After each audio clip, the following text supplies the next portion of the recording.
Mark, when we started this whole Security North and South platform, we talked a little bit about really diving into some issues that are not just inherent to security that all industries really face. And we've talked recently about the issue of work-life balance. And man, what an episode. I think we certainly picked the right guy to talk about that. Yeah, Eddie, we did indeed, and security is delivered by people, right, and Yep. or planned by people, and so on. And we're fortunate that Jason said yes. So Jason Sikora joined us today, and I think that you'll really enjoy, or I think the audience will really enjoy the session today. And Jason gets into strength, inspiring. I think it'll inspire people to take some action, perspective, and there might even be a presidential declaration there at one point. So enjoy it. Yeah, certainly keep an eye on Jason Sikora. He's got some great things in his future. And again, take the time to listen to this one, not about me and Mark, but about Jason's story. He not only tells what he's been through, but also how he handled those obstacles and overcame it. So it's hard to say enjoy this episode because he talks about some pretty serious things. But I think if you take the time to listen to this, you'll learn some very important life lessons. So as always, thanks so much for listening. You like and subscribe to our YouTube channel. Find us on Spotify. We've got some more content coming up. Thanks so much. Thank you. Well, work-life balance, Mark, is something the industry continues to struggle with, and certainly something that all employees, for that matter, no matter what line of business you're in, is really a struggle to balance your personal life and your work life. And it's something you and I have talked about and really looking to somebody to speak to that. So I think we've got somebody we both know, but tell us about who we're going to talk to today when it comes to work-life balance in the security industry. Yeah, thanks, Eddie. Obviously, the business of security is delivered by people in a lot of cases, right? Like it or not, technology is taking a big piece, but people are really at the base of service delivery. And joining us today is Jason Sikora, as you mentioned, Eddie. Jason, someone we both know. Jason and I sit on the North American Regional Board together with ASIS International, have crossed paths for many years. And Jason comes to us from the greater Chicago area today. He's a CPP. He's a director of sales Midwest for Allied Universal. So thanks, Jason, for joining us today. Welcome to Security North South. Yeah, absolutely. Thanks so much for having me. Really appreciate being here. Yeah, good stuff. And we always kick this off with what your security story is. So we haven't branded it yet. Maybe we need a trademark on this, Eddie. But hashtag my security story. So Yeah. how'd you get into the business, Jason? Yeah, so it's been about 16, 17 years. I haven't done the math in a while, and it still feels weird to say 16, 17 years. I literally was right out of high school, though. But I'm originally from a town just outside of Detroit called Roseville, Michigan, just about northeast, maybe about 2 miles north. And I originally got my first job in security as a security officer, checking receipts at the front door of a Kroger, if you can believe it or not. I remember specifically the interview verbatim. I was told I was being hired to be a visual deterrent to prevent people from stuffing meat down their pants. Verbatim. Legitimately, that was part of the interview. And you didn't run out. You stayed in the interview. You didn't. You took the job. It's funny that you say that because literally, like, it was so hard to find a job in Detroit at that point in time. So, I mean, I was willing to really kind of take anything just to kind of make ends meet. And, I remember, just how much I disliked that job too, because I was sitting there for the longest time. I was right in front of a clock at the front door. You imagine me too. I'm like right out of high school. I was like 19 years old, like 150 pounds, soaking wet, scrawny as ever could be. I was not intimidating. They probably put more meat in their pants because I was there instead of actually not doing it. I was not doing a whole lot, but a lot of it obviously was just visual deterrence, and I took it a bit seriously, and eventually ended up getting a job in a commercial real estate building where I started to really actually take it a little bit more seriously and realized that there was a whole different part of security, more than just that whole rent-a-cop type of feel, which I really started to appreciate. And, for the longest time, I enjoyed that. But at the same point in time, I really wasn't sold on security. And my buddy had reached out to me. He and his wife were accepted a job in Chicago. His wife was expecting, and they asked me to be the godfather of their son. And I was like, I've got nothing going on to Detroit. I might as well take a trip, take a risk, and see what I can do. And I said, you know what, I need an excuse to get out of the security industry anyway. So I'm never working in it again. I'll move to Chicago and find something else. My first job in Chicago was a security guard working for Premier Security. And that's when I really kind of got the idea and implemented in me that like security is actually an important career opportunity. Yeah. Like the rent-a-cop mentality in Chicago is non-existent compared to what it was in Detroit. It was just a completely different mentality, and it took it really seriously and started to realize that if I'm, it doesn't take a lot to be noticed in the security industry. It doesn't take a lot to be successful if you really just apply yourself. And if you have like the ability to really kind of care about what other people are doing and kind of take care of them from a service aspect, then you're going to be able to be pretty successful. So, I moved up from there and became a director of security after a couple of years where I was overseeing, I think it was over 2 million square feet of property and commercial real estate in both downtown Chicago as well as in the suburbs. And at that time I was like 21, 22. I wasn't really that old. So it's a really nice kickstart to my career and really kind of gave me everything from that standpoint. I jumped over to the sales side of things. I think it was 2015. And I remember Jim, I won't put him on the spot at this point in time, but he asked me if I'd be interested in going into sales. And I remember telling him flat out no, because I was like, I hate salespeople. I can't lie, I can't cheat, I can't steal, And Jim took me to the side. He's like, well, that's one of the reasons we want you to come over to this side and give it a shot. He's like, if you don't like it, we'll put you right back in operations, but I think it would be a nice opportunity for you. So I did, and I've been on the sales side ever since, and I really enjoy it because it's not that, selling catch up to a lady in white gloves type of sales or the car salesman type of stuff. It literally is teaching people and helping them, and that's, the type of stuff that I really enjoy. So that's essentially my security side of things. I've been involved with the volunteer side of the security industry as well for a number of years. I think it was back in 2013, 2014 when I first started really volunteering for associations like ASIS. I was the Young Professionals Liaison for the Chicago chapter, where I created this group called YPELS, which stands for Young Professionals and Emerging Leaders in Security. It was like a non-secular type of group, mainly dedicated to people new to the industry, not just young, but people from law enforcement and military service, and giving them an opportunity for like education on not necessarily just like the parts and smarts of security, but like the soft skills, career development, and so on and so forth, which really kind of took off, and also gave them an opportunity to kind of just have fun, do something outside of the workspace. So we like went to bowls games and stuff like that. It was a good time and a lot of fun. And that's really kind of where my volunteer career kind of started. Since then, I feel like I've become like a serial volunteer. Like I just have a hard time saying no to things, or at least up until recently because of some changes that happened in my life. And kind of a testament to that is I was the chair of the host committee for GSX when it was hosted in Chicago in 2019. That was just an incredible experience. And that kind of led me to an ARVP position in the security industry to kind of oversee a number of different chapters.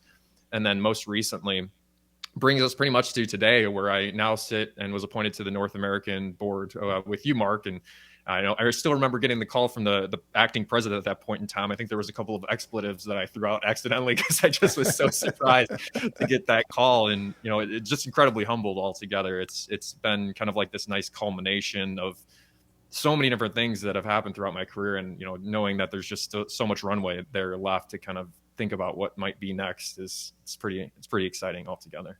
Yeah, that's great. That's great. Yeah, I was going to ask one question before we go any further. Now, when you moved to Chicago, did theft of meat go up or down when you actually left?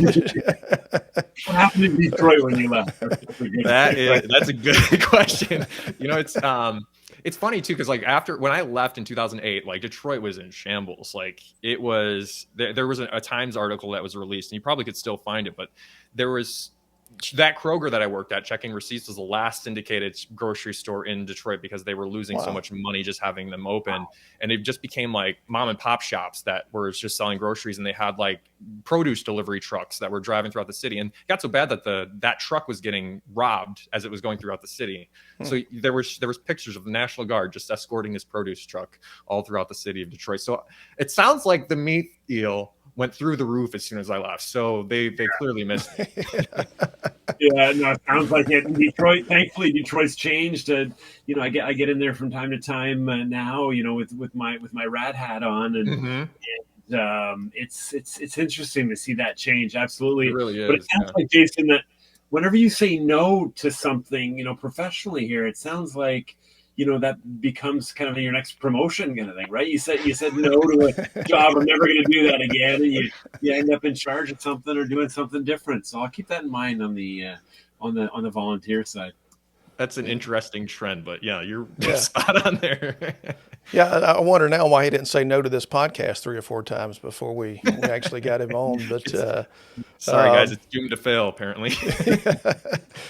well, and one of the things we talk to a lot of people about on this platform, and certainly as we travel throughout the country, is telling the story of the security profession. You just did a great job of talking about where you came from and where you are, but we all do this for a living in various different ways in different sectors. But beyond just an occupation, what really drives you to be part of the security profession?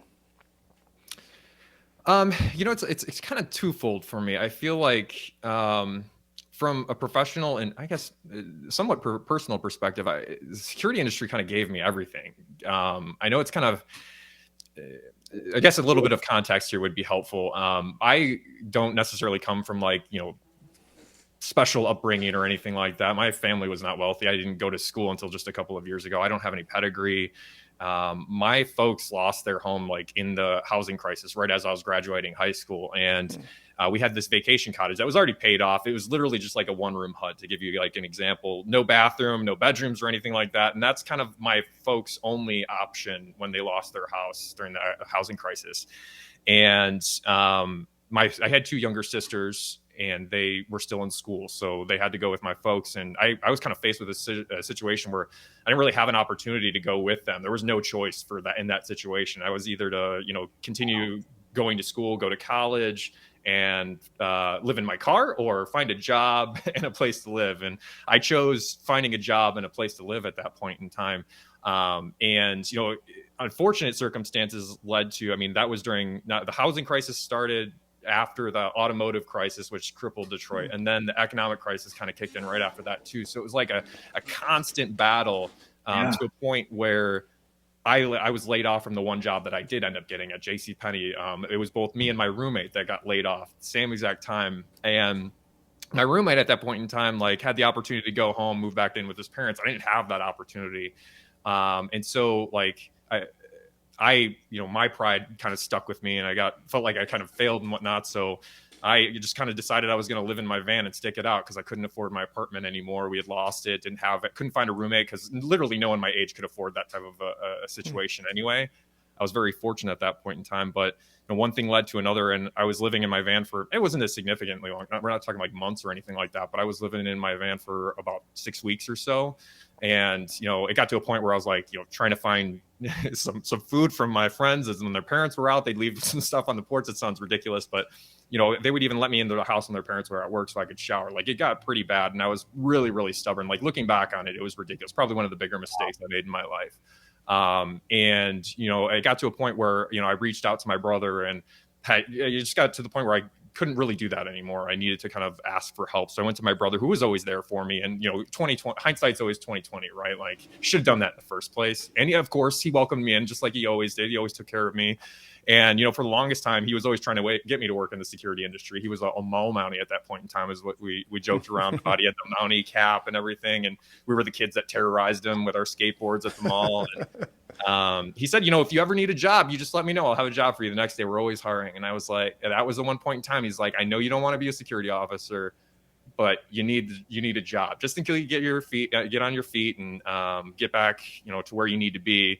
Try it out and see if you like it, and then we'll go from there. And sure enough, he had me a job the very next day, just like he'd always promised. And that's where I started my career in the checking receipts at the grocery store. Wow. Yeah. So, and that was, he didn't realize at that point in time. I didn't realize it either, but it kind of catapulted a career that I never thought that I would have. Obviously it took me some time to really kind of get the idea in my head that it could be a career. At certain points in time, even just a few years ago, I didn't realize how much of a career I could have in security. And it was kind of by happenstance, by accident, but kind of out of necessity as well. So, everything I have today is because of security. I don't say that lightly at all. I expected to be a janitor all my life. My dad was a janitor. He took me to work with him. I expected that's what I was going to do. And I did not see any of this happening. And I'm to live the comfortable life that I have now with my family. I feel like I owe it to the security industry to some degree to really kind of give them back tenfold as much as I can. And I don't know if I'll ever be able to repay just how like the gratification that I feel. And, on a more personal standpoint too, my brother, again, kind of was the one that got me into security in the first place. He ended up passing away in 2013. So it's kind of, he was my best friend growing up, and he saved my life. Literally, he gave me security and brought me to where I am at today. So in some way, shape, or form, it's kind of like my way of still kind of staying somewhat or feeling somewhat connected to him to some degree, and kind of honoring him at the same point in time.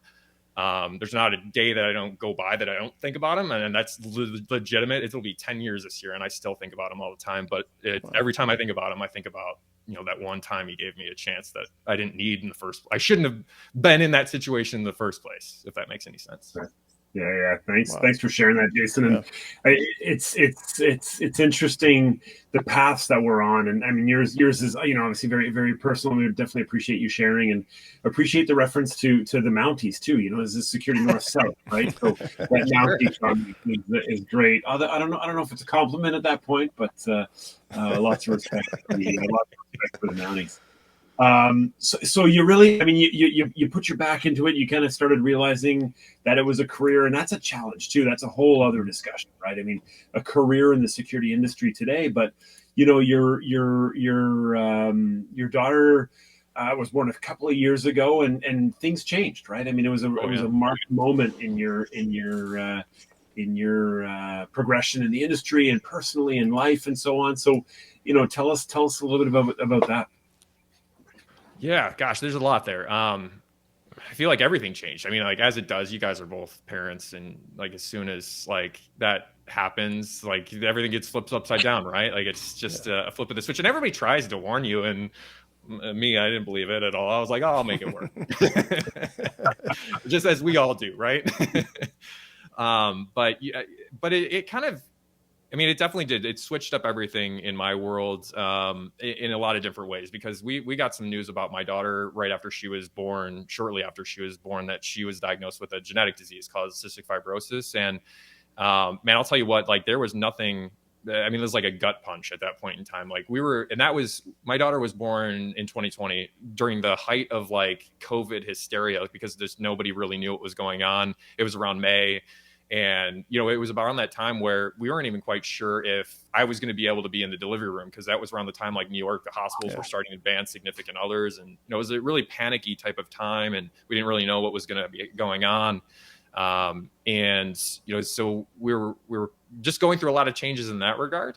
But then to also get that on top of it really kind of threw a whole wrench in the middle of things. So, so Viola was born in 2020. Because of COVID, I wasn't even quite sure I was going to have a job at that point in time too. So there was a lot of things going through my head, because I work in sales. I mean, overnight we couldn't see people, like we couldn't actually go and meet with people anymore. And I just figured, I was like, I'm going to have to start looking for another job here soon. And then the hospitals were another situation. You guys actually might get a little bit of a kick out of this. Delivering at a hospital during COVID, we got sold on the whole like postpartum delivery. They just put a new delivery unit in there. It's beautiful, like a hotel, beautiful, plenty of places to sleep, and so on and so forth. Well, they turned that unit into the COVID unit, and they put the postpartum patients in this old defunct unit that didn't have a lock on the door. We went in, and the security, actually the nurse stopped us and said, there was a sign in front of it said, "Don't enter, authorized personnel only." And the nurse said, "Don't worry about it. You guys can come and go. The lock doesn't work on the door." Now, Jason, how many times did you try to sell them security services in that way? I tried right during that actual visit. I was calling up the CEO. You will never believe what's going on down here. And then the hug system wasn't working. I had to sleep on a chair outside in the hall. The rooms were so small. It was a miserable experience. I'm going off on a tangent. I apologize about that.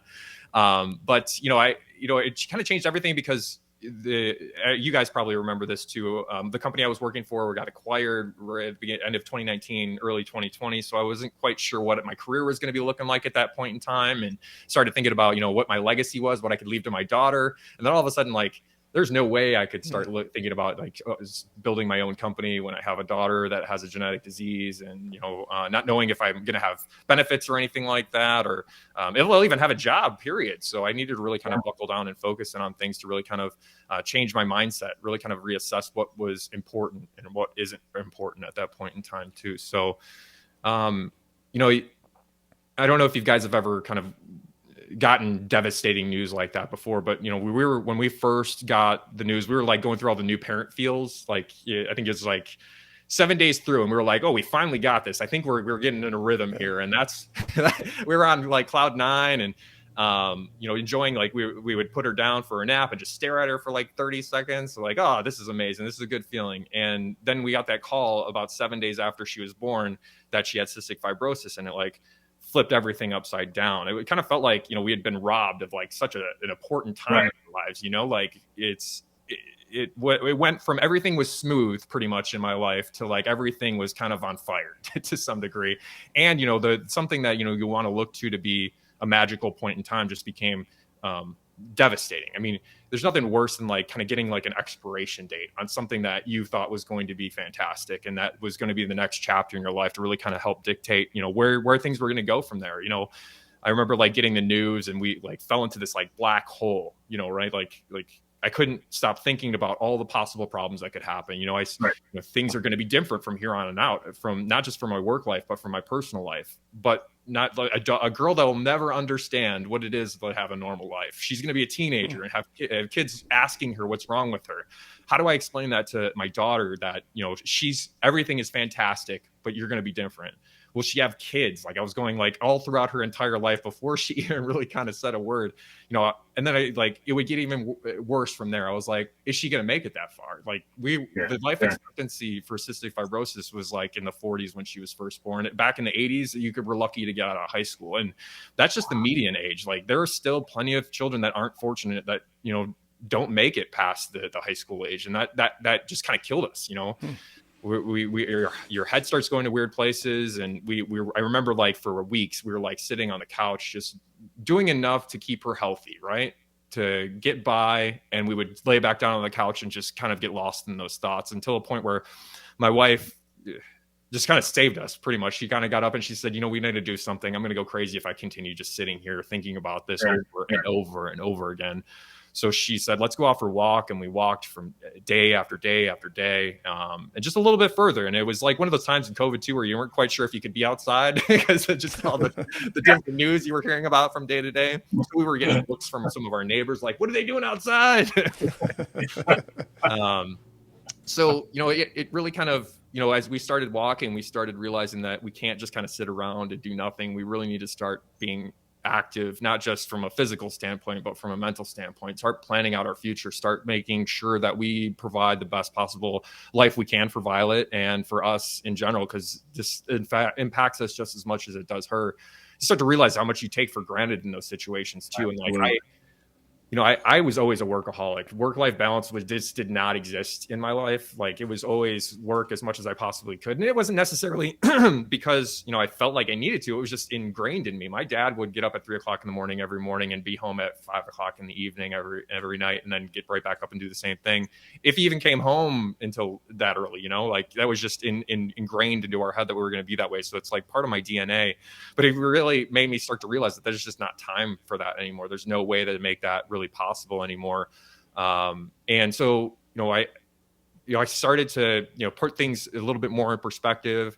And I went to, finally, as we were walking more and more often, I finally got up the nerve to run. I know you guys know this, but for everybody else who's listening, I'm a big runner. It's a huge part of my lifestyle that helps keep me sane. It helps keep me it keeps me healthy, but also kind of helps me process things. It helps, like, I get some of my best ideas. Like if I'm confounded with something, I go out on a run, and it helps me collect my thoughts. And during that time, that dark time, I really just couldn't find the way to run. And then as we started walking more and more and more, I got to a point where I felt like I finally could go out for a run. And it was on that run, and it's like going to sound super cliche, so I apologize about this, but I had this like weird epiphany where like, maybe all of this stuff that, I've went through and everything that, I do every day has been leading to this point. And, I was all of this stuff that had happened with my brother, with my living situation and moving and all the different challenges that I've had were really kind of building up to this point. And maybe I wasn't, all that stuff wasn't for me. Maybe it was because so I could be the best father I possibly could be for her. Maybe it's because I was meant to be a runner, for instance, for her, because part of the treatment for cystic fibrosis is that they have a vest that they wear to help break up the mucus in the chest. In addition to that, being active, having an active lifestyle helps break that up. Right. And so like, it's going to be important. From the very first day we started learning about cystic fibrosis, the doctor was saying she needs to be active and she needs to be active soon. So running, playing basketball, playing soccer, football, it's going to be very, very important for her to be engaged with those things very, very early. And I said, well, maybe that's why I'm a runner. I mean, like more so for her than for me. And it really kind of helped, again, put things in perspective for me and bring things full circle to say, like, this isn't about me anymore. This isn't about like my choices. From that point on, all my choices need to be about her.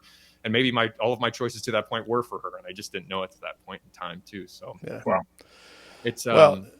Things changed significantly from that point.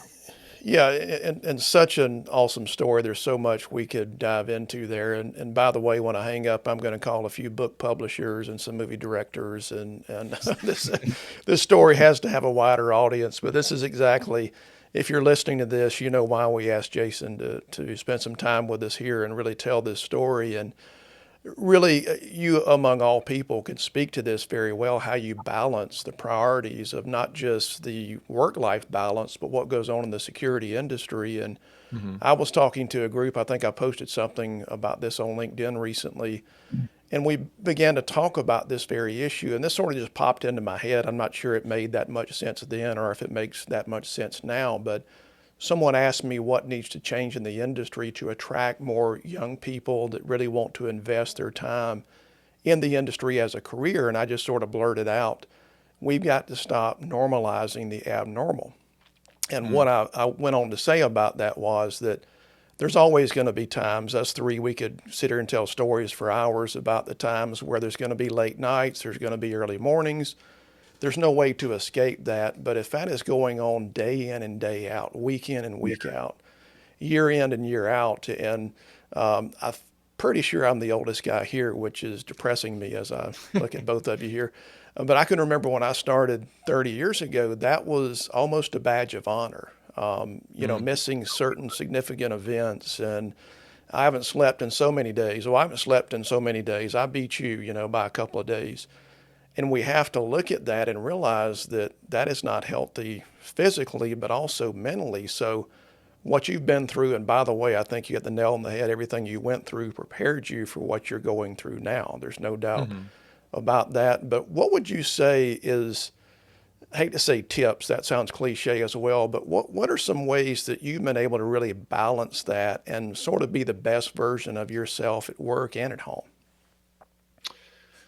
I think it was just kind of really it actually took me a bit of time to kind of get to a point where I feel like I am comfortable to say that I do have a happy life balance. Like it was really just kind of thinking about like keeping Violet and my family now at the top priority list. Whereas like it was work beforehand, make the money, make as much as I can and go for it. And then like resetting it, putting Violet and Michelle, my daughter and my wife at the top, and really kind of realizing from there, there's more important things than just, making money, getting a job, or, just putting all of my effort into those more selfish type of things. Really had to kind of like reassess what was the priority from there. And I started out by doing that by really kind of setting parameters. I wanted to be as present as I possibly could because Violet is a very high risk health situation. Like we have doctor's appointments very regularly. Some of those are like 4 hours long. We go to about a 4-hour long appointment every quarter, just as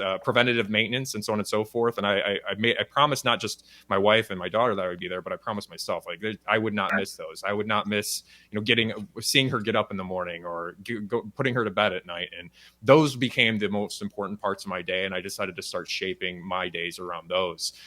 So being present and setting those parameters that, especially working from home, it's so hard to really kind of turn off, right? Because when you have something and you're working remotely, you have access to it at all points in time. I very quickly set up a place where I could shut my door and be done with it and completely shut off at 5, 6 o'clock and not go back in there, which is a different thing for me. I had established this reputation in my company and in the industry that I would just answer at all points in the night. And one day I just kind of shut it all off because the priorities changed. I set up those parameters for myself to make sure that I was going to be there and that I was going to adhere to it. There's nothing, my favorite parts of the day are early morning, getting my daughter up, waking her up, and then putting her down for bed. And even that changed with my running career. Like I have now get up at like 3:30 in the morning some days just to get my run in so I could be back in to wake her up in the morning and then put her down at night, and also somehow get my work done in the middle of the day. It also caused me to be more efficient, to be honest with you. Beforehand, I love small talk. I could, as you can tell right now, I love to talk.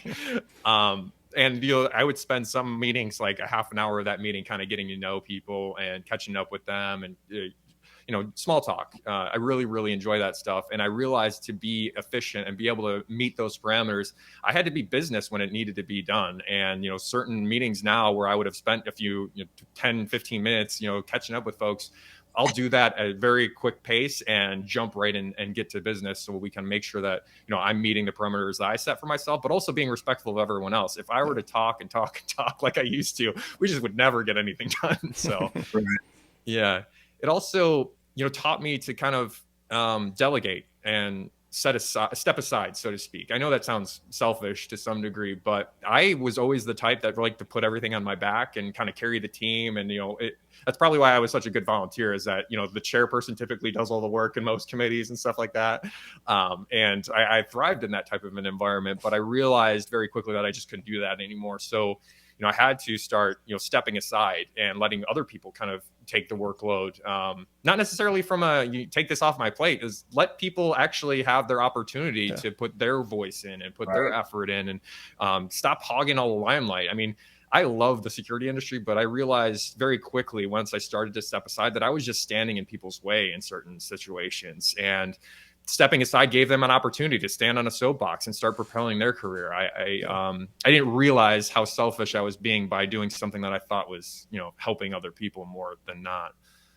And then, you also have to kind of just quit things too. Like that was kind of probably the hardest thing for me. As I mentioned, I don't like to say no. And, there was associations that I've been volunteering for that I just completely stepped aside from, both in the security industry and out. And I started to prioritize the ones I really wanted to put my focus into. And other ones, I really just had to take a hard look at whether it was going to benefit the ultimate goals that I have now, to make sure that I'm present and that I'm meeting those parameters that I set to make sure that I can give Violet everything I possibly can. Yeah, really doing the things that you want to do, not the ones that you felt like you kind of had to do, maybe in certain cases too, right? Yeah, absolutely. Yeah. And I love that perspective, the success of others, which to me is something that, as an industry and as we're growing and we want people to join, because, the three of us have had fantastic experience in this industry. Let's give that opportunity to others too. And doing that in a way that, I don't know, not condescending to others either, right? I mean, it comes down to that sometimes too. People are like, who are you to give me that opportunity, right? Someone can go certainly doesn't need that. Yeah.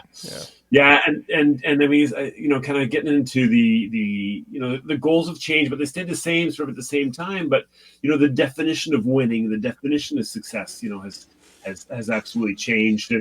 And what about your long-term goals, your overall perspective? I mean, you're still driven professionally, you can't obviously, just take that away, but how has that changed? Oh gosh, I feel like everything changed, right? Like the goals that I had when I was younger to really work the rest of my life are out the window.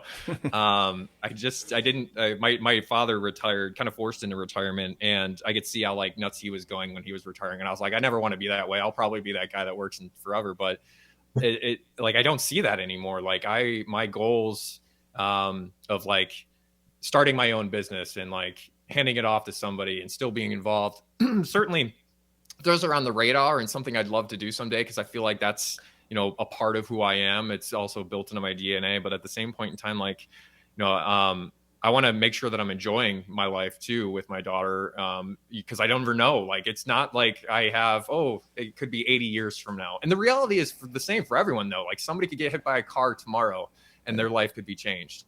But mine's just a little bit more realistic, and I feel like it's put things in perspective. So now, like, I don't necessarily save money up for, potentially putting it towards a business right now, maybe in the near future, but maybe I'll put it towards, what we can do now to enjoy the time that we have together, or put it to, something that we can kind of set a goal to. Like, I might be able to retire early and we can actually spend every single moment together, or something like that, or make sure that Violet can go to school where she wants to go to. Who knows?